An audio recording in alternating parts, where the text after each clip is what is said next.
আসসালামু আলাইকুম। আশা করি সবাই ভালো আছেন। আজকে আপনাদেরকে একটি গুরুত্বপূর্ণ দোয়া শেখাবো। দোয়াটির নাম হলো তাশাহুদ। তো অবশ্যই ভিডিওটি না টেনে সুন্দর করে দেখবেন এবং ভিডিওটি যখন বুঝবেন না পড়াটা তখন আপনারা নতুন করে আবার শুরু থেকে দেখবেন। তো এখন আমরা তাশাহুদ শুরু করছি। আত্তাহিয়াতু লিল্লাহি ওয়াসসালাওয়াতু ওয়াত-তাইয়্যিবাত। আসসালামু আলাইকা আইয়ুহান নাবিয়্যু ওয়া রাহমাতুল্লাহি ওয়া বারাকাতুহু। আসসালামু আলাইনা ওয়া আলা ইবাদিল্লাহিস সালিহিন। আশহাদু আল্লা ইলাহা ইল্লাল্লাহু ওয়া আশহাদু আন্না মুহাম্মাদান আবদুহু ওয়া রাসূলুহু।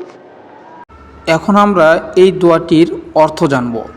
অর্থটি হলো সমস্ত মৌখিক ইবাদত, সমস্ত শারীরিক ইবাদত এবং সমস্ত পবিত্র বিষয়ে আল্লাহ তাআলার জন্য।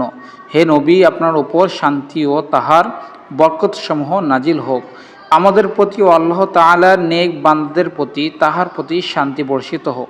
আমি সাক্ষ্য দিতেছি যে আল্লাহ তাআলা ব্যতীত আর কোনো মাবুদ নেই। আমি আরও সাক্ষ্য দিতেছি যে হযরত মুহাম্মদ মুস্তাফা সাল্লাল্লাহু আলাইহি ওয়াসাল্লাম তাহার বান্দা ও রাসূল। ভিডিওটি যদি ভালো লেগে থাকে অবশ্যই একটি লাইক করে দিবেন এবং চ্যানেলটি সাবস্ক্রাইব করে দিবেন।